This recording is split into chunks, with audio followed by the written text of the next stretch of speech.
Streaming.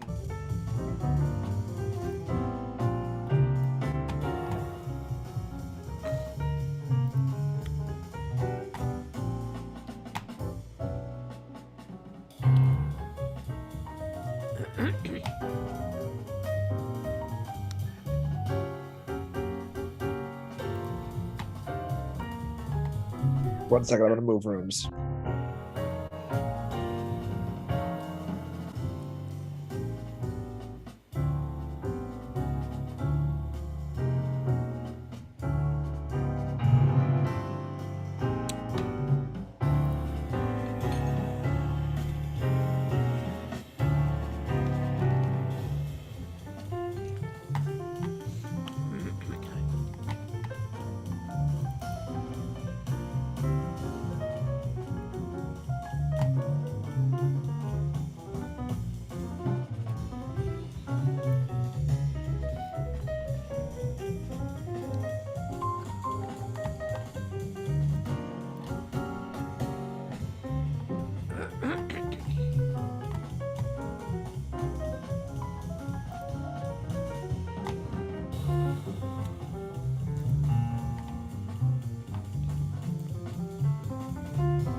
Cool.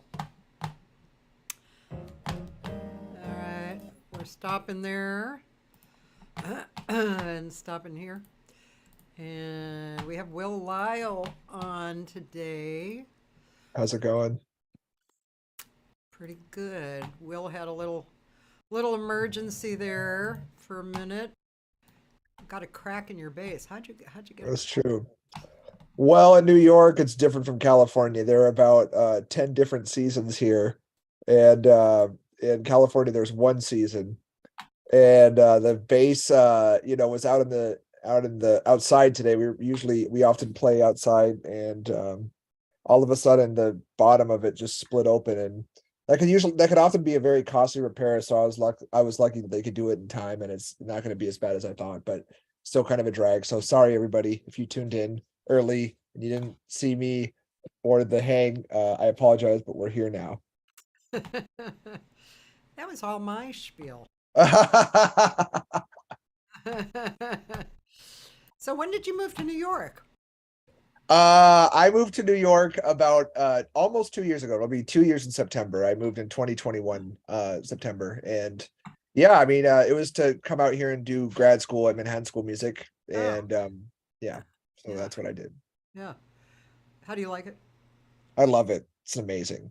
There's no place like it, you know. Yeah. Why do you love it? Well, the scene is just unparalleled. Like there's no jazz scene in the world like this. This is the only one of its kind, you know. I mean, you could see the best jazz on any kind of spectrum of genre and any kind of era. There like so many great players are out here, and so many great unknown younger musicians and unknown just musicians of all ages are out here sounding great every day, playing every day. And you can catch great music 7 nights of the week. It's all a train right away. So it's very, very special in that way. So, but there, of course, it's downsides as well, but I'm still green and enjoying it. I think maybe when I get to my sixth or seventh year, maybe I'll feel the way most New Yorkers feel about it. So I mean, it's expensive to also. I mean, of course, like if you want to keep seeing everybody. yeah, But I yeah, mean, that's true. there's ways around that. But I Yeah. mean, if you want to see, like you're saying, everybody, but it is so much. It's just right there. It's such a thick city, man. Did you Yeah. ever live here, Kathy? Never lived there. No, I'm from Okay. Boston, but Okay. I never lived in New York. I had come out to California, and then I was going to go to New York and live, but I met my first husband, I so see. I just stayed here and then kind of made my way here. I see. Yeah. Got you. But I was in New York in June, played at the Soapbox Gallery, you Oh know. yeah, of course. That's awesome. Yeah, Yeah. that was really fun with with Jim Riddle and Dean Johnson and Tim Horner. Nice. Tim Oh, Horner. I love Tim Horner. I just played with him actually. Dean and Tim and I went to Berkeley together. No way. What a small world. That's So long fantastic. ago. They didn't even have Wow. vocal at the time. I was a flute player. Wow. Really? I didn't know that. Yeah, I don't really play flute anymore. I mean, I can play a little, but I'm not a flute player. I'd have to Mhm. practice. Uh-huh. Uh-huh. You know? Yeah. Yeah. Absolutely. I didn't know you went to Berkeley. That's cool. Yeah. I'm Yeah, me from too. Boston too, so Oh, okay. my dad was a sax player and a band leader, and my mom sang, and my sisters sang, and so I grew up with the Nice. whole thing. So, you've played with John Mayer a lot, right? Out here? I have the pianist. Yeah. I mean, I've been playing with John since about 2017. We haven't had any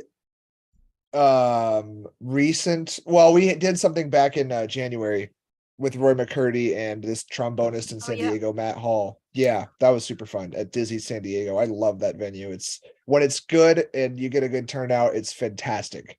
Yeah. And people come and support, and the great Bob Magnuson showed up, so I was super happy to meet him because I never met Bob before. Cool. And Jim Plank, the drummer, showed up. A Oh, few really great musicians showed up, so nice. and yeah, and we had a good time, and I still keep in touch with John. We're trying to put some other stuff together. So yeah, fantastic. Yeah, I told him about this place I'm booking out here, but it's not like a Oh, really? venue. It's kind of a it's a video recording room. I see. But you can have people in the audience too, up to like Uh, 49 people, but you have to pay for the recording video, not very much, but it's still, for John, to do something like that. I mean, he yeah. he'd have to wrap his brain around that, because Mhm. it's not his normal style. Exactly. Does it have a piano?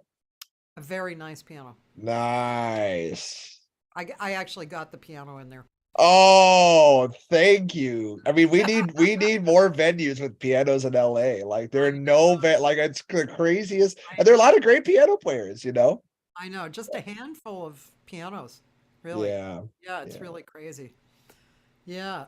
So, yeah, so you grew up here though, right, in LA? I grew up so yeah, my story's kind of funny. I spent the first 10 years of my life when I was a little kid in San Francisco.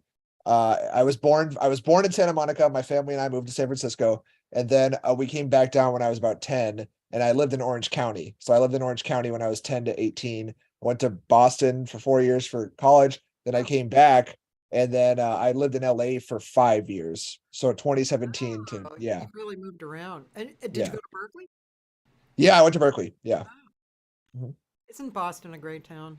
It is. It is. Yeah. It's a great place to go to college too, because so many young kids and we did tons of like awesome house shows and yeah, it's got its own vibe. I Yeah, like it there.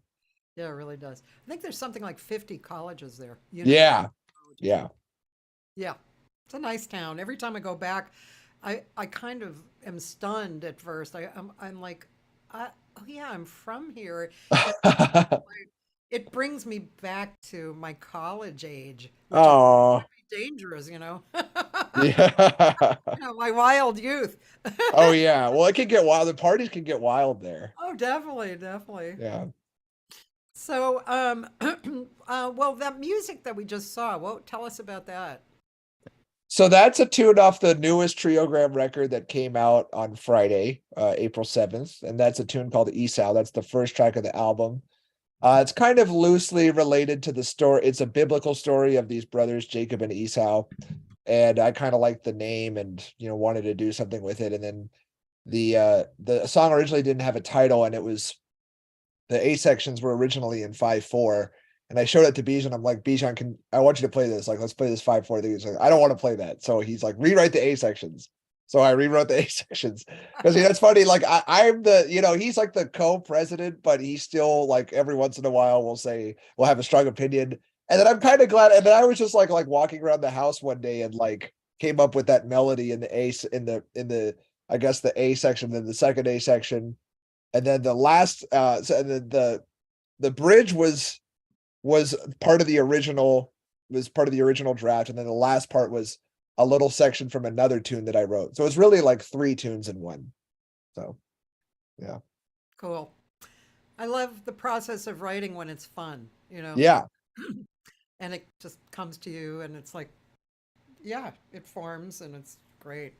I hate it Uh-huh. when I have to think and think and think and think. There's this one Yeah. song I just got from my friend, great piano player. He wrote this piece that was like a incredible, kind of a Brazilian bossa nova that was just gorgeous. You know how the Brazilian songs they like go to different places, but it's still Mhm. within the whole flavor of the song. But Yeah. like it's almost like movements.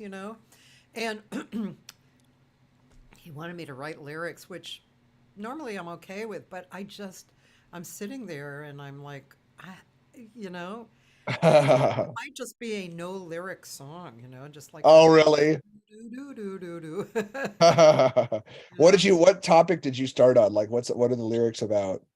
Well, it's really beautiful. Let's see. Kind of the idea of going through these emotions and arriving at the idea that life just moves on, which I think is very Brazilian. Because Brazilian lyrics, I don't know if you're familiar with Brazilian lyrics or what they mean, Mhm. but it's always the top and the bottom within one song. Yeah, yeah. You know, Yeah. they just embrace everything. Mhm. So along those lines, I was kind of trying to say, you know, we're starting kind of here, but then we're moving here, and then we're ending here, and then we know that life is like that, you know. Uh, Write that in English. I guess in possibly in Portuguese, it's a little easier actually. It might be. yeah, who know who knows? I don't know because they seem to be very prolific in that kind of writing, you know. Yeah, well, what's also crazy to me is if you translate Portuguese lyrics or Spanish lyrics and you like look at it's like so poetic. Like I don't know how they do it. They come up with these things and it's like it immediately penetrates your soul. And I can't even compare certain English like songwriters to that. But if you were to just sing the English version, it wouldn't carry the same way, you know? Totally, Yeah. totally poetic. I remember the first time I translated Sabora Me. You know that song? Oh yeah, oh yeah. It's a great song. Yeah. There's a line in it. It's the taste. You're always going to carry the taste of me in your mouth. Mhm. Is any English writer going to write that? No. No, no, no. And but yeah, it's just gorgeous, incredible. Yeah, Louisa. I've been doing Louisa. You know that Oh song. yeah, yeah. Great tune. And that song also is very poetic. And by the way, you know what is kind of poetry? All the things you are, Oh, actually. totally. Yeah, Yeah. that is poetry, the lyrics. But we don't really, you know, I don't know. There's something real passionate about the passion languages, you know, that I don't know, Mhm. man. It's really, yeah, it's so hard. But talking to you about it, maybe I'm a little more inspired, you know, Okay. to not be afraid to bring some passion into the English Hmm. language for it, you know. Yeah. Maybe I can do that. Yeah. Definitely. Well, those songwriters, those Broadway songwriters, I think had a lot of it down. That's probably the closest, one of the closest realms you'll get to that, you know. 'Cause they're so clever. There's Oh all these yeah, clever plays on words, and of course, like now outdated cultural references, but you know. I know. Well, and you know, the music was like that too, like with their motives, right? Mhm. They used created motives so creatively, you know. Some were real obvious, you know, like Cole Mhm. Porter, you know, but Mhm. and then some were less obvious, but it was there, and Mhm. that's always fascinating to me as well, you know. Yeah, yeah, absolutely. So, what's your day like every day? You're not in That's a good school anymore. question. You're No, obviously right. You're graduated. You nope. have your master's. Mhm.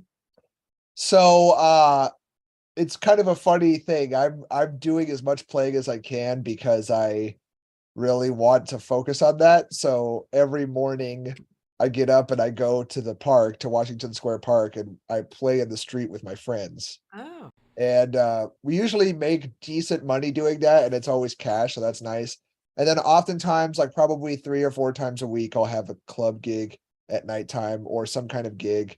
And then probably once or twice a week, I'll teach a bass lesson. I have like 1 or 2 students. Sometimes they're remote students, and then sometimes it's like this a couple people that live locally that are enthusiastic part-time bass players. So yeah, that's what I do every day. wow! And you schlep your acoustic bass to the park. Yeah, sure do. How far a schlep is that? It's 45 minutes on the subway. Oh, Yeah. And and I who's in the band? so right now it's a really awesome drummer from Chicago. My buddy Joe Tangy is like leading the band. He's a drummer. And then there's an alto player named Ben Frank. And then there's a really great jazz pianist named Anthony Wanzi, who's really like he's like a New York legend. He's also toured a bunch. So he's been playing with us recently. So it's been awesome to play with him because he always brings like such fire and energy all the time. So he's out there with us pretty often. So that's fun, you know. I guess there's electricity. Yeah, we bring portable batteries. It's so cool, man. Thank you. Yeah, that's great. I haven't quite heard about people busing in New York. Yeah. You know, I mean, all over the world they do it, but yeah. Mm.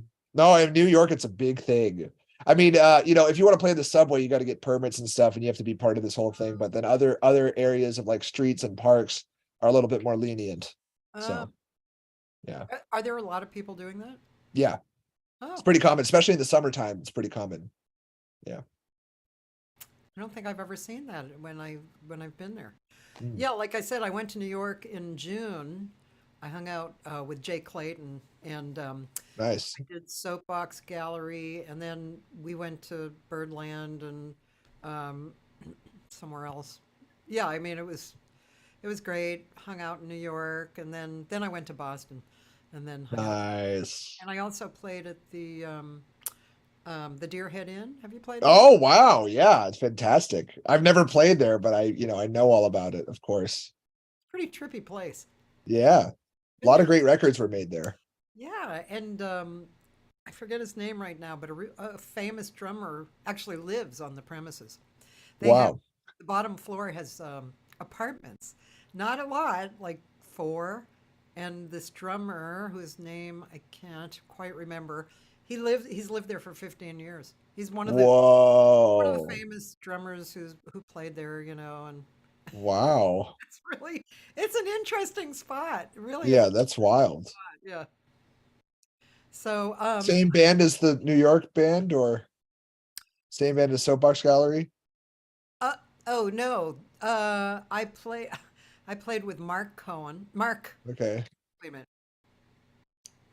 Mark. Shit, my brain. Let me just look. It's okay. Mark Copeland. Oh yeah. Oh yeah. Mark Awesome. Awesome pianist. Copeland. Let's see. The bassist in New York. Let's see if I can. No, it wasn't Dean. Um, I'm sure you know this bassist. Let's see. Um, sorry to take this No time, problem. No problem. It's but interesting. really good bassist. I really liked him personally and playing wise. Come on, come on. What was his name? I can see him. Really cool guy. Steve Laspina. Oh yeah, fantastic. Cool Fantastic guy. player. And Michael Steffens on Nice. drums. Nice. Oh, I'm not familiar. Oh, you should check him out. Okay. He's Okay. you would like him. He's a real bebop drummer, and he used to live in L.A. and Okay. also an author of like some like kind of bebop books. All right. How do you spell his name? Michael Michael Uh, Steffens Stephans. okay, cool. Cool. Yeah, he lives on the Hudson somewhere. But Sounds good. I will check him out. anyway, that was a great band. You know, Lucky. It's yeah, awesome. yeah. I had a good time, really good time. Good. Um, so is TrioGram going to be available on iTunes, It Roland? is available. Yeah. If you do Spotify, Apple Music, iTunes, Pandora, YouTube, it's on everything. So There you go, Roland. Your turn to make him 0.003 cents richer. or you could personally order a signed copy. I mean, there's that option too, Roland. It's Yeah. probably even better. Does he go to your website for that? You could just shoot me a message on Facebook and I'll give you my Venmo info and then you send me your address and then I will ship it to you. Probably in the next my CDs like I'm currently actually sold out here, but I have some left in LA, so I'll probably have them to whoever the customer is in within a week or two. So I hope, Roland, you got that. I'm just gonna write that down. If you want a signed CD, singed, not singed, signed CD, singed CD. contact Will on Facebook. Okay. Okay, that's good. Cool. So, was this this you had a few records before, right? I had one record before. I had one record called LA Source Codes. That was one I made in LA. And Yeah. that was released in 2021, May 2021. Yeah. And yeah, this is we recorded this one in about October. No, I'm sorry, August 2022. And yeah, it got released last Friday and it kind of, the first record I did, the very first record I did, I was trying to have like all the all-stars, what you would call famous people in the jazz world. And this one I kind of wanted to make with my friends, so kind of having both sort of sides of that. And then yeah, it's kind of just more of a it's kind of nice because the band is the same for every song. Like the first record, the band, there's like three different bands really. But this one, the band's the same for every song. It's the same sound every song. Sonically, it's the same stuff. So it's kind of cool. It has its own, sound. Yeah. So Yeah, in the first one you had Roy McCurdy and Marvin Smitty Smith, right? and Bob Sheppard and John. John played on some of it. And then my friends Adam Hirsch, Anthony Fung, and Nikki Campbell, and then also a great pianist from San Diego called his name is Mikan Zlakovic. He's awesome. Yeah. And yeah, he was like one of my mentors. And then also Jacques Lacheur is playing on a song. He's Oh, playing we're doing a guitar duo. So oh, cool. yeah. Oh, I haven't heard that. I'll have to check that out. That sounds interesting. Yeah, I'm proud of it. Yeah, that's cool. Thank Uh, you. yeah. So, and you said you're doing gigs like three or Mhm, four a week. So, are mhm. these your gigs? Have you like created these gigs, or are they like? I mean, or is it just a mixture of some people book you and then some you book? Yeah, it's all sideman stuff for now. My gigs as a leader are pretty few and far between. Just from the nature of playing bass too, like everybody needs a bass player, and I'm down to play with as many people as possible. I mean, especially if they're good. I mean, I'm pretty much all my friends here I really like playing with. So yeah, and I got a couple weekly gigs that I do. It's like one's a restaurant, one's a hotel gig, and then other stuff is like private events and like I'm playing at Smalls on Friday with the trumpeter Philip Harper. So every once in a while, stuff like that comes up, and it's like kind of it's artistic. It's a legit club, so those are fun. Yeah, So, Smalls, streams, does right? yeah. If anyone here wants to check out the live stream, they Okay. always stream Is it. it? It's more than one group, right? A night. Yeah, we play the 10:30 set, 10:30 and midnight set. Mhm. Friday at Smalls, the 10:30 e East Coast time, Mhm. 10:30 Eastern Standard Time set. Mhm. Uh, you can live stream. Okay, cool. And then also there will be a Sunday at noon to, I believe it's noon to 3 p.m. Pacific. It's 3 to 6 in New York time. That's going to be the Smalls afternoon session. So I'm Oh, doing that again. I'm playing Smalls again, just at a different time and day this week. how does Smalls stay open? Because they're not really like a big paying to the musicians, right? Well, you'd be surprised. I mean, so there's kind of a lot of answers to that. Yeah. It's true that it doesn't pay a lot especially for like a later set gig. The Mesro pays a little more, Uh-huh. and I feel like the pay is like pretty good for a jazz gig.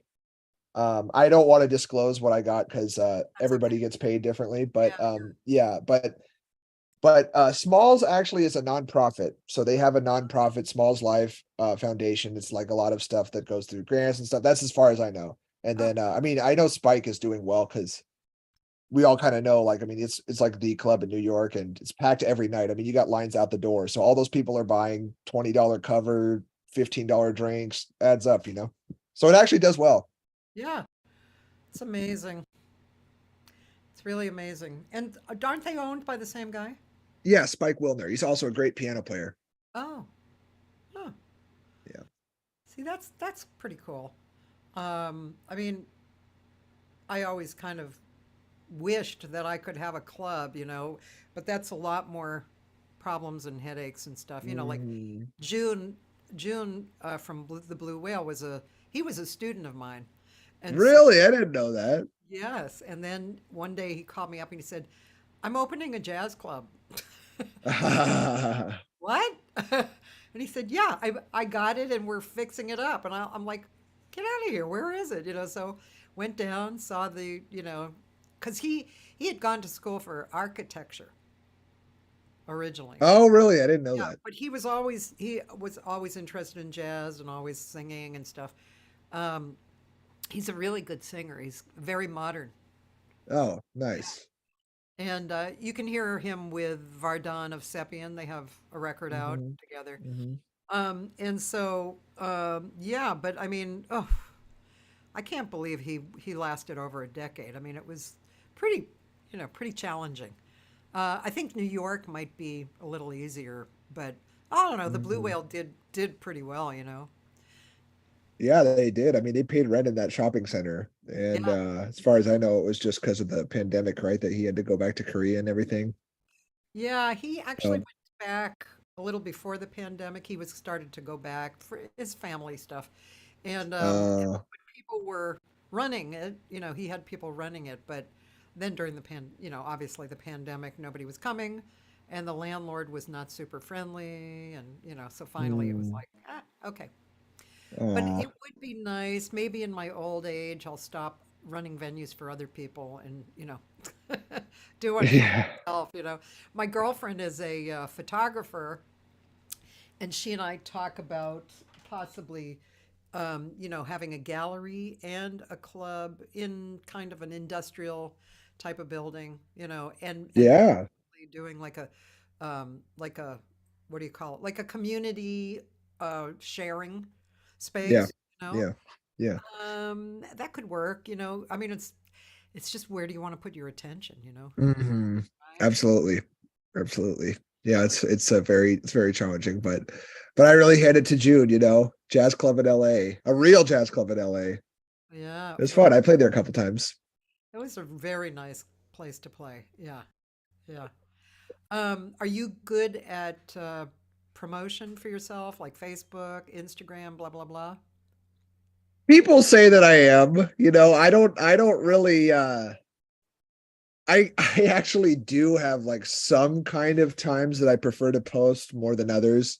I study a little bit of like Instagram. I don't know what they call them. It's not Algorithms or no, not really algorithms. I'm blanking on the word, but anyway, the sort of specific reads on like what time is the most time that people are on their phone, when are they checking, when are they the most engaged, yeah.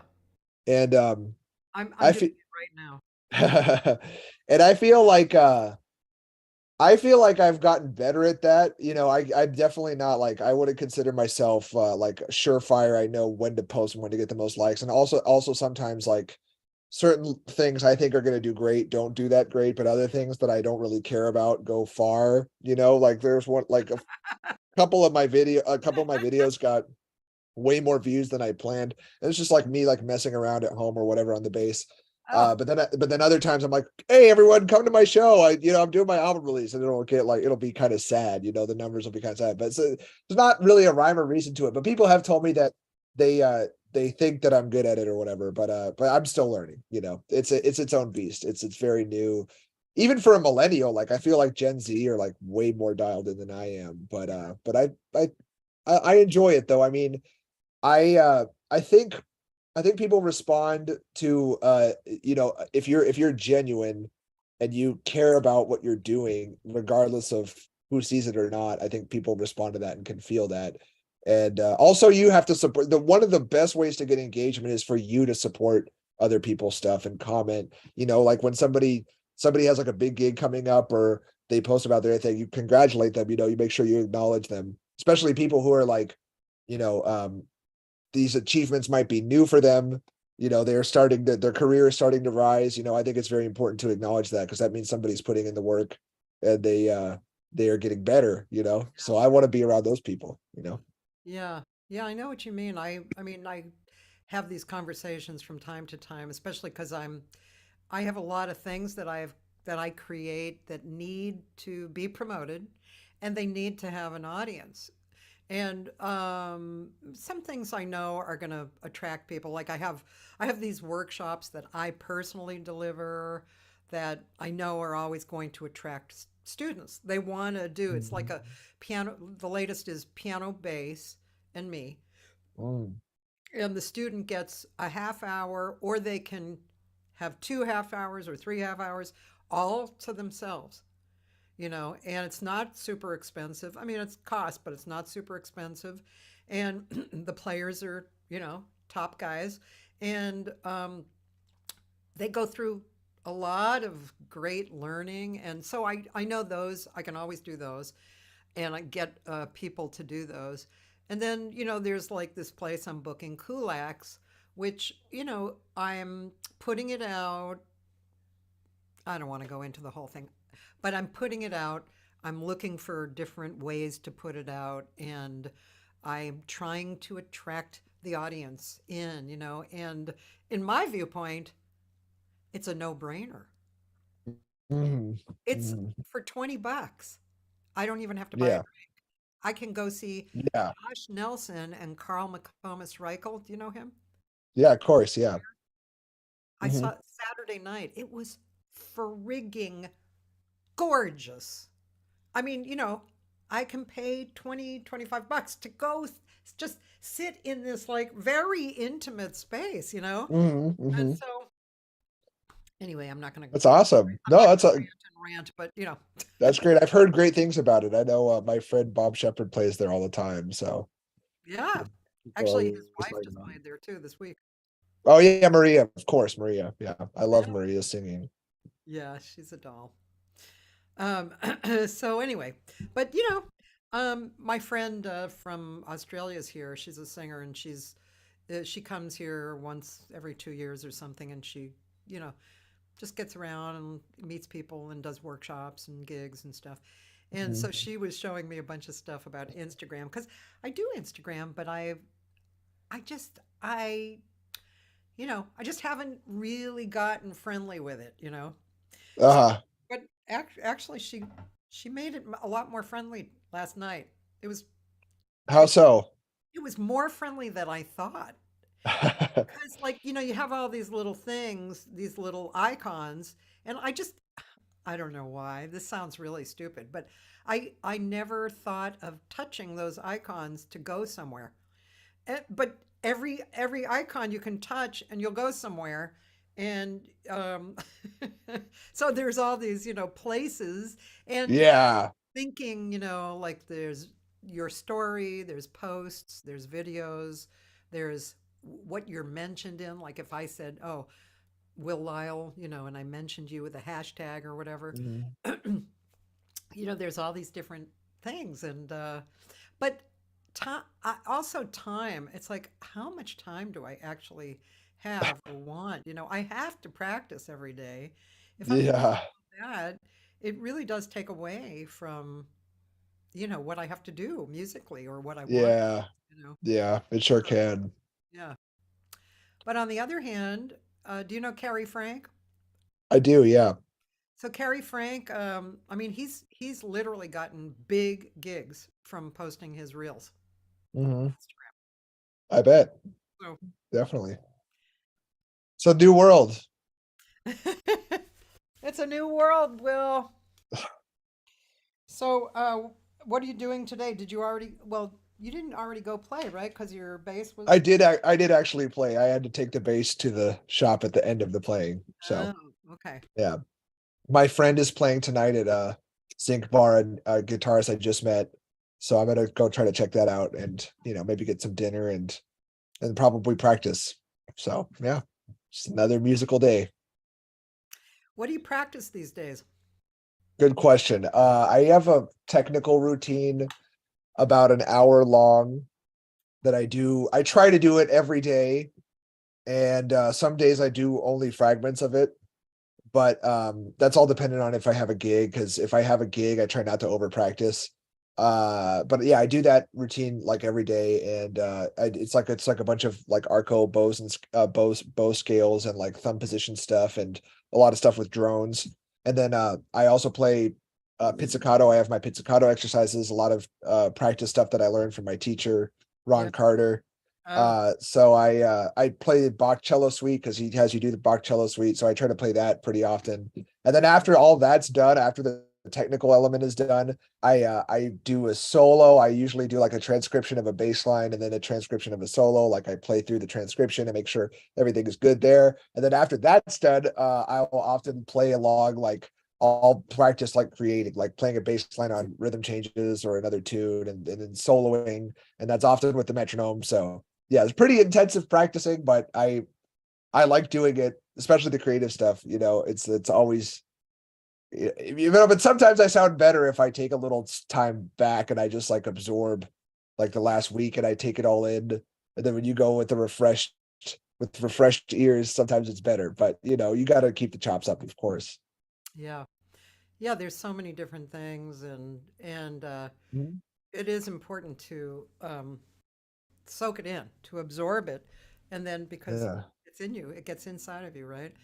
Yeah, drones. I'm glad you said drones because somewhere in my notes I had written down that somebody had some drones for singers or something that I could sing with, Oh which wow. yeah, is good, drones. Yeah, pretty good. No, Yeah, drones are important. They're drones very don't drones tell you they don't lie, they don't lie. yeah, yeah. Yeah, I remember at one point I thought, you know, I I need more work on the blues, you know, which I know a lot of players like really, really feel the blue. You have to know the blues. Like Clay Jenkins, he's super into Uh that, you know. Absolutely. Well, Yeah, what made you realize that you had to work on blues? because I couldn't scat over it. It was like, Ah, oh, I can scat over all the things you are, but I can't scat over the blues. It's like, uh, I don't know what that doesn't seem right. Yeah, so yeah, but um yeah, but Clay, I know he really in his teaching, he really emphasizes the blues. I don't know Clay that well, but I've heard a lot of great things. So, He's truly amazing. so you've Very worked with him skilled. quite a bit. Well, I've worked with him on and off over the years, but when I just listen to his solos, it's mind blowing. He sees another universe. Mm, And he's so clear in it. It's like, oh, wow, he's just, it's stunning. It's really stunning to hear. Yeah. He's, wonderful. he's East Coast and West Coast. Oh, I didn't know that. Yeah, he teaches in somewhere like Pennsylvania or somewhere. He's had a Oh, that's cool. college gig for a long time. And yeah, but he's truly a unique soloist. Mhm. Yeah. What about big bands? Do you play with big bands? I used to play with big bands quite often in LA, but there aren't many opportunities to play with them here. I don't know really why that is. I did one gig with this group called Harlem Renaissance Orchestra, but it ended up getting, sort of postponed. And then there's a band leader named George G who I actually played with at first in LA, and then I contacted him when I moved here, and he has a big band, but a lot of the times his group is like a stripped down version, so it's like a 5 piece or 6 piece, but it's like playing swing stuff. So I do play a good amount of swing stuff, but in terms of big bands, I mean, back home, I played in quite a few. So I interviewed Jared Schoenig a few weeks ago, oh, I'm okay. and he's like, I mean, I know he does some Broadway shows and stuff and other stuff, but he has a lot of big band history and now, and he made these two records. I forget he had this very clever name.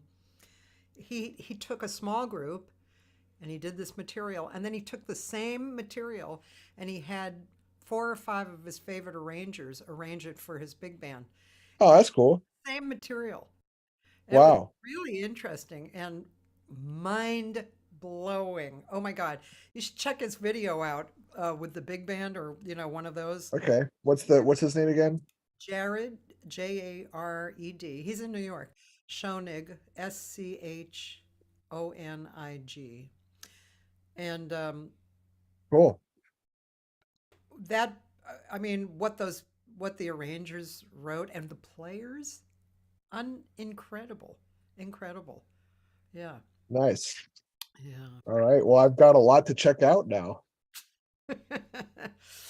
Joyce says, lucky you studying with Ron Carter. For your information, he's played bass on more recordings than any other bassists. That's right. That's right. Well, the most recorded jazz bassist, yes. Yeah, right, jazz bassist. Pretty nice. What was that like studying with Ron? Did you It did was fantastic. I still study with him from time to time, and yeah, I mean, getting to spend an hour with him every week for 2 years is like pretty unbelievable. Like, I mean, because the intensity was just like, you had to be on your A game all the time. Like, I think I wasn't on my A game 2 times, and he really laid into me. But it was great because he just like he will not accept. He said to me, Mr. Lyle, because he calls all of his students Mr. or Miss. Like this keeps it formal. So he says, Mr. Lyle, close is never good enough. So, but that's Maestro Carter. Like that's him, that's how he operates. But I love him, and he would love if I said that, and if he would love me telling that story because that's how he is. So yeah, I keep in touch with him a little bit. Yeah, he's been a great mentor. I'm just so thankful I got to work with him. So. yeah. Do you remember, besides that, because that was actually a great comment, but do you remember any other thing that he said that kind of blew your mind and made you shift your attention? Well, a lot of it has to do with well, he would always have good stories about uh recording sessions that he did, Yeah, composers that he worked with, um some of them which I was surprised that he would choose to focus on, because it's like, but you did this stuff with Miles and you did that and you did that, but certain sessions really stuck out to him, and those are the things he likes to talk about. So those are always fun. But a lot of it is sort of his approach to the bass and how he thinks about playing. Because basically, like, conventionally, in the history of the bass is obviously an orchestral instrument originally, right? It's like it's a classical instrument, and it's from the viola da gamba family. And up until really, the second half of the 20th century, bass players were playing what you would call it vertical playing. So they would play top to bottom, like they would play the low strings here, they play the high strings here. And it led for a very like clunky sort of, a lot of activity, movement, and the bass player would get tired easily. yeah, And also, the bass players played with no amps before the 60s and early 70s. So those were two things that really made the bass players very tired all the time, and they really like took away from the music. And then the music just became like about a fight all the time to just project the sound. And then there were two bassists. I mean, like, this is the way that I have learned it when I've been studying the history and everything. There was Francois Rabath from Syria, also a French bass player in the classical world, who basically was largely self-taught and totally changed the system, at least in his way of playing classical bass. And then there was Ron, my teacher, Ron Carter, who changed the way of playing for jazz bass. And his system is built all around a horizontal approach. So a lot of discussion about that, a lot of discussion about how he conceives of sound, how to get a good sound. Those were the things that really stuck with me.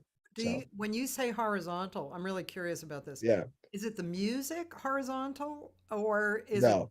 the actual bass horizontal? Well, actually, I mean, the bass is played horizontally. Like, instead of going high to low all the time like that, Yeah. you're like going across. So instead of going up and down, you go across, Okay. and that in and of itself affects the music, because the note choices you would use combined with the open strings that you would use are completely different, and then that makes the bass and the way that you play sound totally different. So that in a big way is like, yeah, that it does affect the music. Yeah, and yeah, absolutely, because it gives it this kind of middle, Mhm. yeah, which is harmonically very different, right? uh, Yeah, yeah, that's interesting.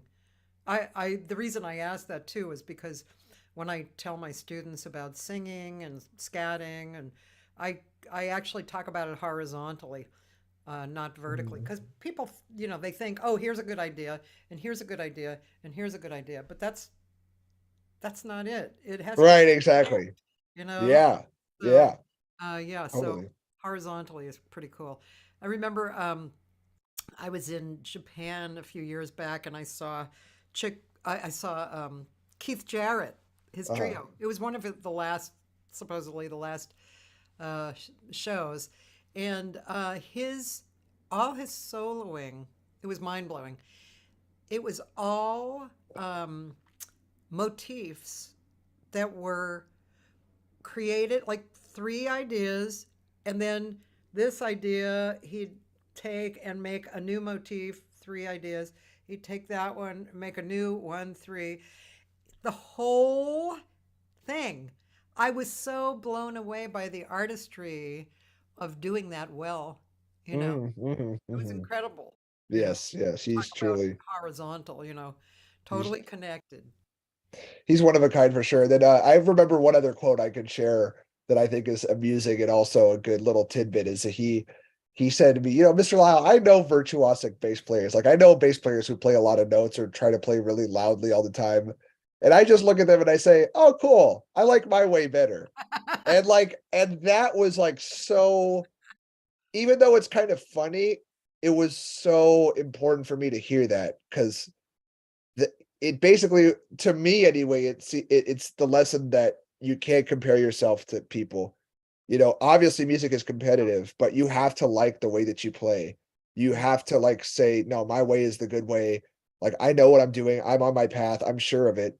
And that in and of itself is going to give you more confidence rather than, oh, I should be more like this player or I should do this more, because there's so many ways to approach playing. And I know what influences I have, and I know what I like, and I know what I like to sound like, and what the bass I like the bass to sound like, what I want to play, and I think that is very important. So yeah, thank you, Maestro. Very cool. Well, I know you only have an hour. Yeah, I do, sadly. So, thanks for your time. I'm glad you got your bass fixed, and it was really nice to talk to you. Likewise, Cathy. Take care. Yeah. Thank you so much for having me. I really appreciate Okay. it. Good luck with everything. Thank you. Talk to you soon. Bye, everybody. Okay. And you can leave. I'm just going to tell who's on Okay. for the Thank you. next week. Good Okay. night. Thanks. Bye. Bye. Thanks to Will Lyle, very talented young man, bass player. I've seen him often play in LA, but I never had the chance to talk to him like this. So tomorrow is one of the best percussionists I know, Joey DeLeon. It's going to be a fun conversation. He's a really entertaining person. And then Wednesday, a fantastic guitarist named John Story, really, really good, and LA based. Then we're gonna do archives. Ben Schultz, a drummer who also has a promotion company. Friday is Dara Tucker, a singer from the East Coast. Saturday, Michael C. Ford, who is kind of like a jazz spoken word poet guy. Been a friend of mine for 40 years. And then Lou Castro, who's really great and eclectic bass player and composer. He's LA based. So we're going to do that. And yeah, coming up, we have Joe Gaeta, Ben Rosenblum, and Chris Bailey next week for live people. If you're in LA, you have a lot of musical choices that I'm kind of related with this week. Some of them at Kulak's, which you can actually live stream. Of course, if you live in LA, like I said before, it's so cheap and you're sitting like this far away from people, and it's really great. So at Kulak's Woodshed in North Hollywood, or you can stream on Facebook, Kulak's Woodshed.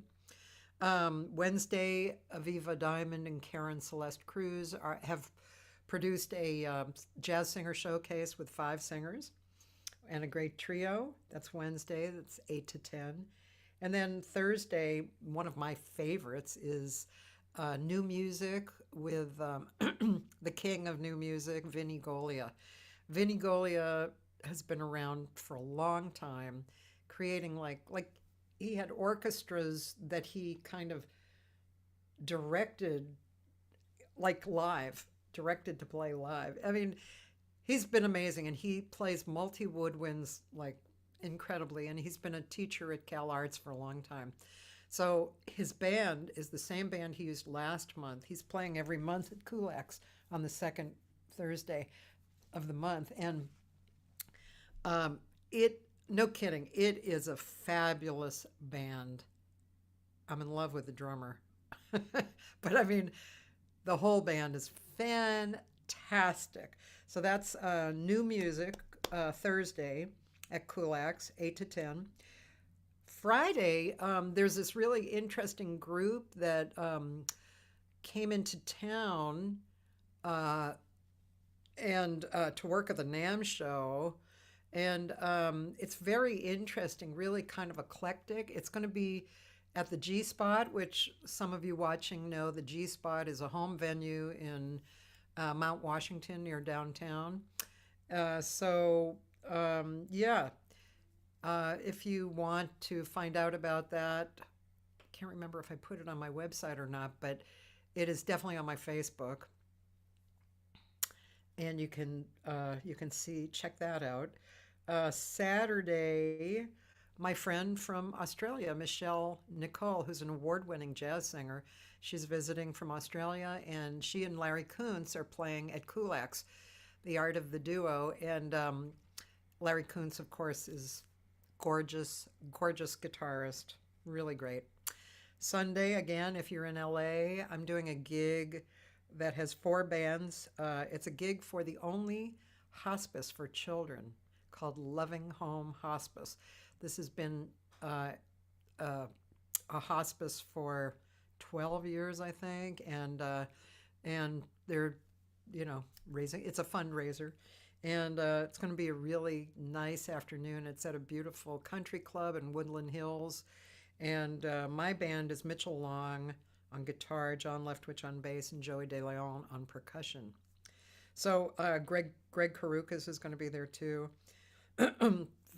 Great food, and it's a really nice afternoon, and it's for a great cause. It's from 3 to 6:30. So there you go. That's it. That's all the information for now. Thanks for being here. Sorry we were late, but I think it was a really nice conversation with Will Lyle, and see you tomorrow with Joey De Leon. Bye.